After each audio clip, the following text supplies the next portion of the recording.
Good day, ladies and gents. Welcome back to Next Step Solutions. Today we're going to be going over how to create Linux and Windows virtual machines in Proxmox. The first thing we're going to want to do is import our ISO images into Proxmox so we can point to them during the virtual machine creation process. To do this, select your Proxmox node, then select the local storage option in the left pane. Now click on the ISO images option and then upload. Now browse to your ISO image file and select the one you would like to upload. Once selected, you can leave everything else defaulted and then click upload. Now you should be able to use these images when creating your virtual machines. Now let's go ahead and get our Linux machine created. So go ahead and right click on your Proxmox node and select Create VM. The first thing we're going to want to do is give our VM a name, and we can adjust the VM ID if we'd like. Next, we need to point to our Ubuntu image. We'll leave the guest OS type as Linux and version defaulted. This will need to be adjusted if we're working with Windows VMs. Let's click Next, and we'll leave everything defaulted and then click Next. Now we can select our storage and set our disk size for the main drive of the VM. I'll set mine to 50 gigs and click Next.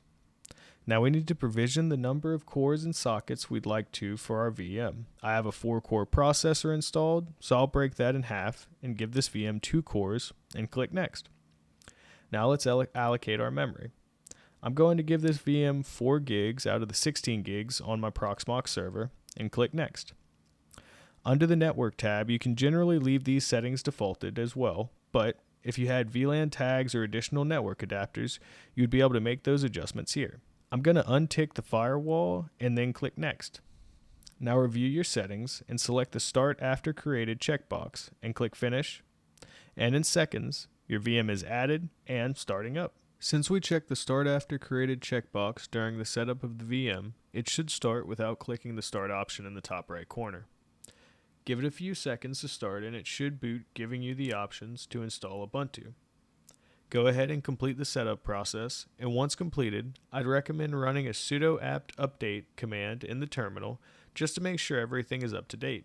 And there you go, a fresh Linux virtual machine. Now let's take a look at that same process, but for a Windows computer. Much of the setup process is the same, but there are some things to be aware of. When in the OS portion of the setup, make sure to change the guest OS type from Linux to Microsoft Windows, and leave the version to the latest available if you're working with Windows 10 or 11 ISOs.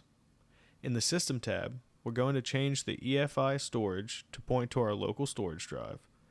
We'll select the QEMU agent checkbox, and we're going to point to our local drive for the TPM storage as well. The disk, CPU, memory, and network portions of the setup will be the same as when we did the Linux machine. The main thing to keep in mind in these configurations is what you intend to use the VM for. Because this is a Windows machine and I intend to use it for a bit more than the Linux VM, I'm going to allocate 8 gigabits of memory and give it 100 gigs of storage. After reviewing our settings, we'll click Finish and then select our VM. Go to the console, and once our Windows VM starts, we'll go through the typical Windows installation process.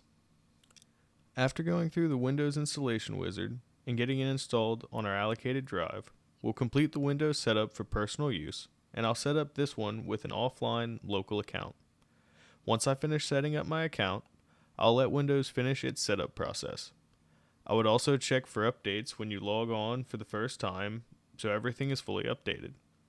And there you go, everyone. 2 brand new virtual machines. That's simple and easy, all with Proxmox.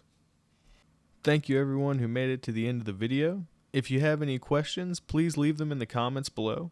Don't forget to like and subscribe, and I'll see you guys at the next one.